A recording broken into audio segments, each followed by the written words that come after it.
Introducing Zaxby's new chicken finger tacos. One with pico and creamy chipotle ranch, and the other with bacon and avocado ranch. Chicken expert since 1990. Taco expert since now. Woo, saucy! Zaxby's. Chicken tacos should only be trusted to chicken professionals. That's where we come in. Introducing Zaxby's new chicken finger tacos. One comes with pico de gallo and creamy chipotle ranch. And the other comes with bacon, lettuce, tomato, and avocado ranch. Chicken expert since 1990. Chicken taco expert since now. Order yours today in the Zax Rewards app. Woo, saucy! Zaxby's. Ooh, a spicy question. I because love the it. writing is sort of everything, right? Like you kind of can fix plot holes, but if the writing is so some readers love that, and some readers are like, "But I wanted more of this." So it's kind of a gamble. Hello and welcome back to the Right and Wrong podcast. On today's episode, I am joined by a critically acclaimed author who was longlisted for the Booker Prize in 2021. It's Karen Jennings. Hello. Hello, thank you very much for having me. Thanks so much for coming on. Really great to be chatting with you. Let's start off, as I always do, with the latest publication, the new novel, Crooked Seeds, which came out earlier this year in April. Tell us a little bit about it. Well, I always hate trying to explain what my books are about because I always feel that whatever summary I can come up with, it's always going to sound appalling. And it's one of my worst things is when I have to read the little summary or blurb at the back of my books, and I just think, oh my God, this sounds horrific. No one's going to read this. But so it's set in the very near future. So let's say around about 2028 in Cape Town in South Africa. And the protagonist, Deirdre, she's in her early 50s. And when she was around 18 in a terrible accident, which we find out about more later, she lost her leg. So she describes herself as a cripple, and she never wanted a prosthesis, so she walks around on her crutches, and she's got a drinking problem. She's not very healthy. She's very bitter. She uses people. She basically spends her whole time being a manipulator and a user, and then we find out more about her past and about what the explosion was where she lost her leg, and how this relates to her brother and some bodies that have been discovered on the grounds where her family home used to be. Mm-hmm. So it has that sort of cold case, criminal investigation sort of element to it, whilst also being about people and family dynamics. I suppose so. I know that in Australia they marketed it as I think a crime thriller, which it really isn't. There are, of course, aspects of crime in it, but we're never really trying to find out motive and things like that, because really the story is about Deirdre and her really toxic relationship with the past, with the future, with the present, with everything. So the crime stuff is all in the background, and if you're hoping for a good whodunit, this unfortunately is not going to be it. Okay, so the crime stuff is very much the sort of B plot, the thing that's happening whilst the main plot is kind of ticking along. Yeah, the story it's really talking about if you want to go in like a deep dive metaphorical sense, it's looking at people, particularly in South Africa, who since the end of apartheid in 1994 have felt literally handicapped by this new South Africa, and that they have no place in it, and that they don't want to be part of the community. They don't try, they just stay on the outsides. And so the crime is really not the main thing. The main thing is people being unwilling or unable to participate in the creation of a new and better place. Right. Okay. So it's more about this sort of societal critique than it is about Yeah, the crime and the investigation. yeah. What was the kind of inception point? Was there a certain thing? Was it that specifically that you wanted to write about, and then everything else came from that, or did you have like a setting or an idea that it all grew out of? Um, I've been trying to figure this out. I think I even wrote an opinion piece or essay about it that was published a couple of weeks ago on, I think it was the Kalahari Review, about how I don't really remember where the idea for the story came from. I do know that many, many years ago, in my vastly distant youth, when I used to take the train to university, that for a time there were municipal workers digging up the pavement just outside the railway station, and I don't know what they were digging for, but I would sort of look forward to it coming in the morning and then coming home in the afternoon to see what they had dug up as they were digging this big trench. And there, it wasn't anything particularly exciting. There'd be, I guess, some old chicken bones and an old fork and a handbag and little bits of pottery, but nothing valuable or significant. But it really got me thinking about if we came back and started really digging into the past, what would we find and what would it tell us about ourselves? And I'm always thinking about South Africa, always thinking about where we are, where we're coming from. You can't escape history in South Africa. We're still contending with it. We're still trying to make sense of it, and so I think all of it is part of a hope to just try to understand it or experiment with certain aspects of understanding. So I don't have any kind of really great starting point. It all tumbled tumbled out of my mind together and formed something. Thank goodness, something Yeah. vaguely coherent in the end. Okay, so it was more like this is something. It was sort of many things that had been sort of rumbling in the back of your mind for a long time, which sort of have all kind of coalesced to create this novel, Crooked Seeds. Yes, I'm not one of those people who plans. Actually, I was giving some mentorship workshops for the Kane Prize recently in Malawi, and I realized something quite extraordinary, that I I don't have much of an idea before I start writing. I have a very basic idea, sort of one sentence, and then I just write and hope for the best.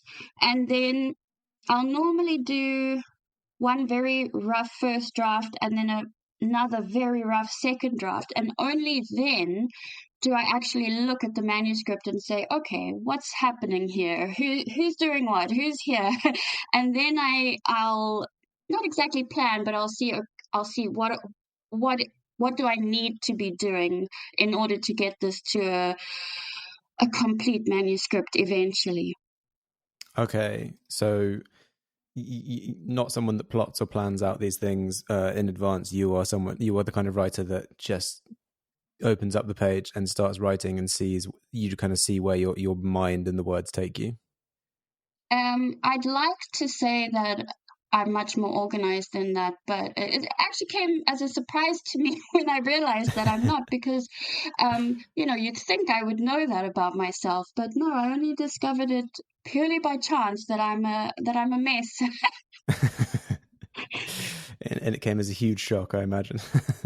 It did, because I've got all these notebooks. I've got just because I still write by hand. I'm afraid I'm lost in previous centuries where they still used to do things by hand. And so I have all these notebooks, and you'd think, okay, I've got all these notebooks that I'm filling with just brilliance, but it's most of the time it's just absolute rubbish. So yeah.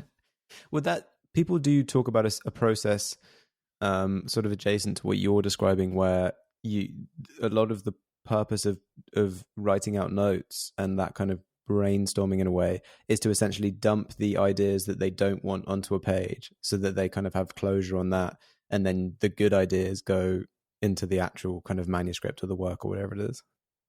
Yeah, I think that is even though I'm bragging about doing it myself, I think it's excellent advice, because often, we have all these crazy ideas and we can't, we just keep thinking, oh, it would be amazing if she, I don't know, let's say like met a crocodile in the street, but that it's ridiculous. But when you're writing just by hand in a notebook and no one's going to see it, you have that opportunity to indulge that crazy moment, and you write the scene and you think, okay, now I understand why this would not work in my novel, but at least I got it out of my system.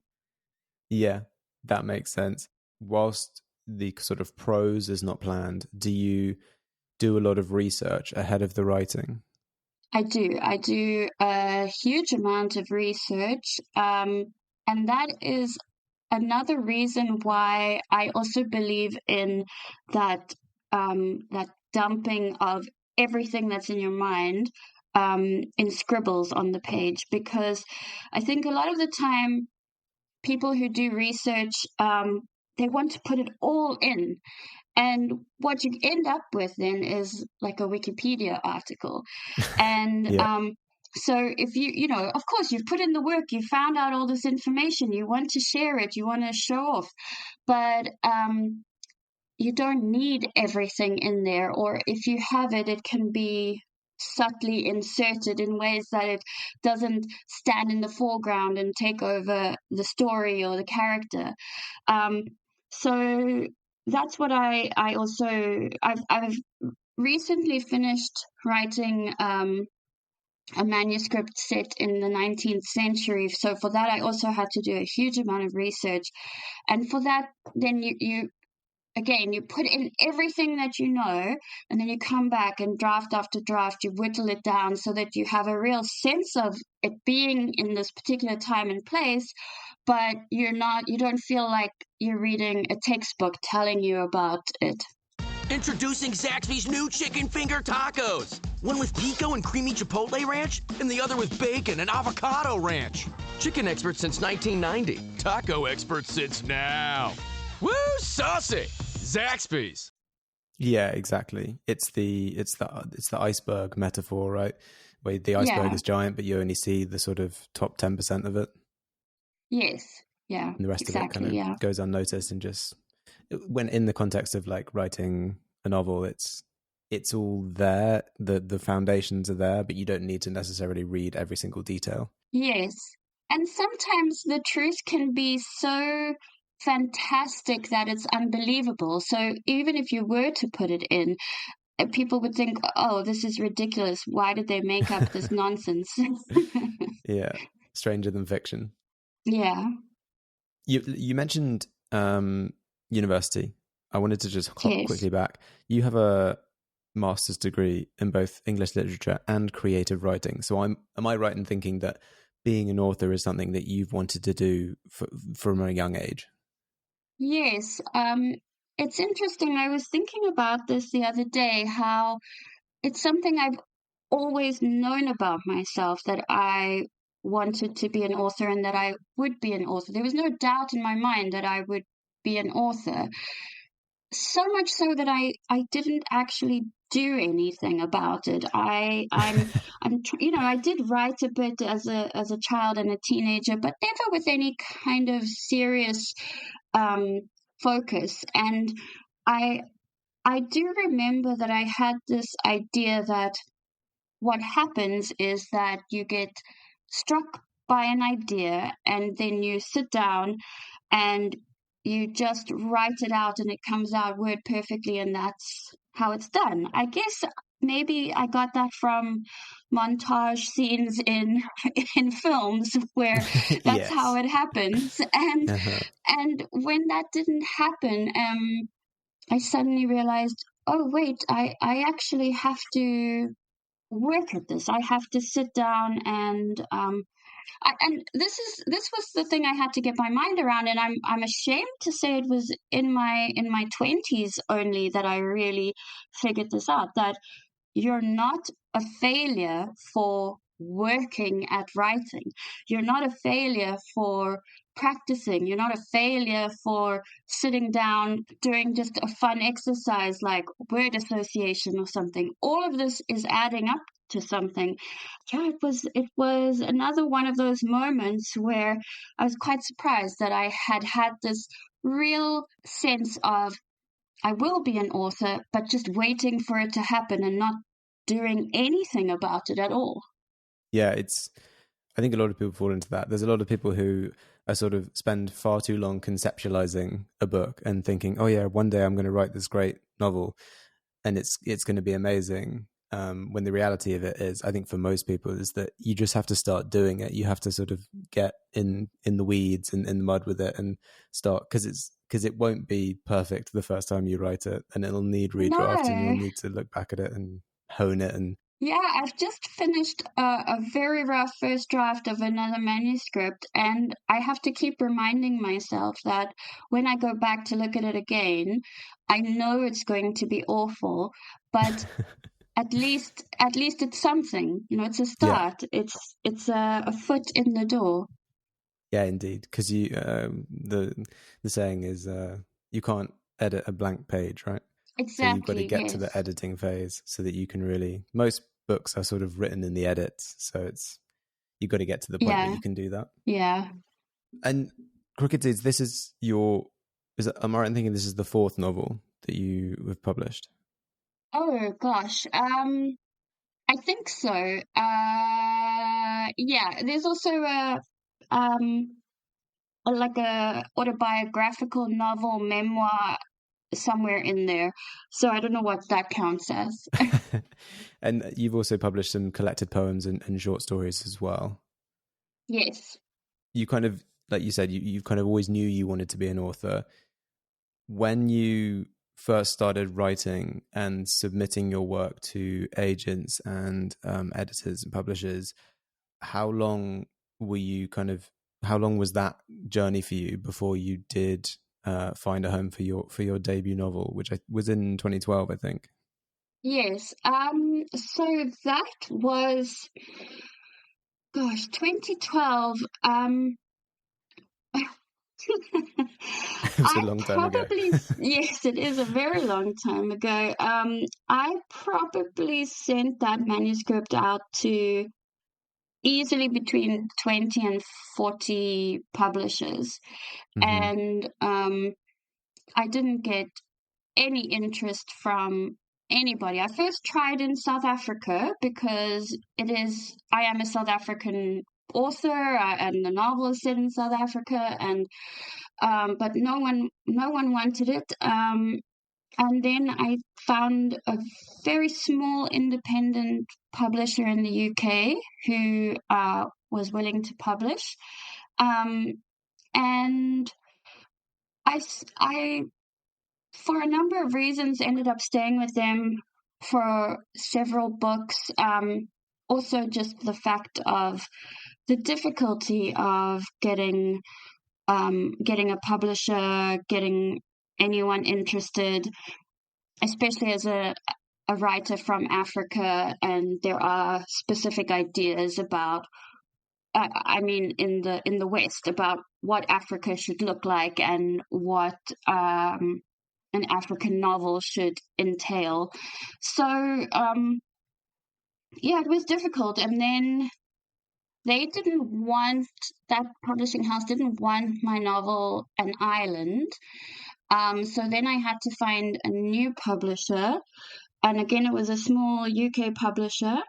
And it was an island that got longlisted for the Booker just out of nowhere. Yeah. And then based on that, an agent reached out to me. So that's how I got an agent. I didn't have.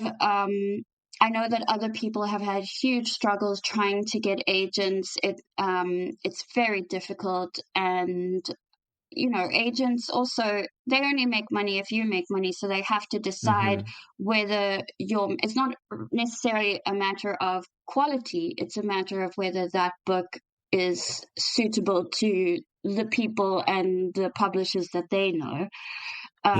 So it's important to find the right agent, but it takes time. Had you submitted to agents as well as small publishers during that kind of submission period? I had looked at agents, but I guess I felt quite overwhelmed by it, and I did have an experience with an agent who sat on a novel of mine for 9 months without doing anything, and I just thought, I don't have time to waste. I don't mind being published by a small publisher. I'll just keep going. But now I do have an agent. It does make it easier, and she's my main agent, and then she's got various sub agents. So I'll have an agent who represents me in America and then in other other parts of the world. And that does make it a lot easier. But I do sometimes miss just having just myself and one publisher, and not having to deal with so many things. I'm not saying that to be ungrateful. It's just that it can be a bit overwhelming sometimes, and like I said, I'm quite an old-fashioned kind of lady, and so I hark back to older, simpler times in which I wasn't even alive, but I just always want things to be simple. Okay, yeah. I mean, I get it. Sometimes I think things are way too complicated right now. We all have to be on so many different social media channels to like maximize our outreach and stuff. And I think you may have chosen the correct route, just kind of keeping it simple. Stepping back from all of that. I'm going to get back onto. We're going to talk more about the island, an island, and the long list for the Booker Prize and things like that. But we are first going to go over to the desert island, and I will ask you, Karen, if you were stranded on a desert island with a single book, which book do you hope that it would be? Okay, I've thought long and hard about this, and I'm afraid I'm going to be exceptionally boring. Okay. And say some kind of dictionary. And when I say some kind of dictionary, I mean one of those old-timey dictionaries, the big, thick ones that were almost like an encyclopedia, when they had pictures inside them and long explanations and quotes and things. And I have several reasons for this, and I think they speak to probably both an insecurity in me and also a sense of like the Calvinistic punishment and suffering that one's supposed to go through in life. And I remember when I was a little girl reading a book by Russell Evans called Survivor, and I don't particularly remember the details, but I think it was this man who ran away from a prisoner of war camp or some kind of camp, and he ended up in Siberia somewhere in a cave, and he found, for some reason, he found a dictionary and a book, and I think they were in Russian, but why would they be in Russian if he was Russian? But they were in some other language. And so he while he was hiding from everyone in this cave and trying to survive, he was teaching himself this language, whatever language it was, with this dictionary and this book. And I always thought, well, that's a good way to spend your time. And I think a lot of prisoners in history have done the same. I think Malcolm X did that, where he would just, when he was in prison, he wrote out the dictionary several times. So I feel like maybe that's what I would do with my time. Read the dictionary, but have a nice one with pictures in it, just for entertainment as well. Yeah, no, I think it's a good choice. I think you're not alone, and people have chosen similar things like encyclopedias and dictionaries for similar reasons. I think there's a sort of strange sanity to it if you were stranded by yourself, just kind of having a reference of almost everything in front of you. Yeah. That's a good way of putting it. It makes me feel less crazy. It's a great choice. And we're going to chat more about the Booker Prize, and I also have some questions about dealing with rejections and advice for authors looking to break into the industry, but that will be in the extended episode exclusive to my incredible Patreon subscribers. Amazing. Well, thank you so much, Karen, for coming on and chatting with me and telling me all about the new book Crooked Seeds, which is out right now, and kind of all of your publishing adventures and journey. It's been really, really fascinating chatting with you. Thank you very much for having me. And I'm not sure if you have mentioned my Instagram. I was just about to. I was going to say, if anyone does want to follow me, it's mostly just stuff about my dogs, but they're very interesting dogs. And to find Karen on Instagram, you want to look at Catalyst Fan is where you'll find her account. To support this podcast, like, follow, and subscribe on your podcast platform of choice. Join the Patreon for ad-free extended episodes, and check out my other podcast, The Chosen Ones and Other Tropes. Thanks again to Karen, and thanks to everyone listening. We will catch you on the next episode. Shop Plato's Closet tax-free August 2nd through 4th for back-to-school styles. We sell the trendy, gently used styles you need to make a difference in the world and in your wallet for back-to-school shopping. Save up to 70% off regular retail prices by choosing recycled styles. Save even more when you shop tax-free this weekend. Make a change that others can respect and repeat. Shop Plato's Closet in North Charleston and West Ashley this year for your back-to-school looks. Plato's Closet, located in West Ashley on Sam Rittenberg Boulevard and North Charleston on Rivers Avenue. Back-to-school savings are officially in session at Tanger Outlets. Shop the latest school styles with an extra 25% off during Tanger Style, our biggest sale of the season, now through August 25th. Plan your trip at Tanger.com. Chicken tacos should only be trusted to chicken professionals. That's where we come in. Introducing Zaxby's new chicken finger tacos. One comes with pico de gallo and creamy chipotle ranch. And the other comes with bacon, lettuce, tomato, and avocado ranch. Chicken experts since 1990. Chicken taco experts since now. Order yours today in the Zax Rewards app. Woo, saucy! Zaxby's.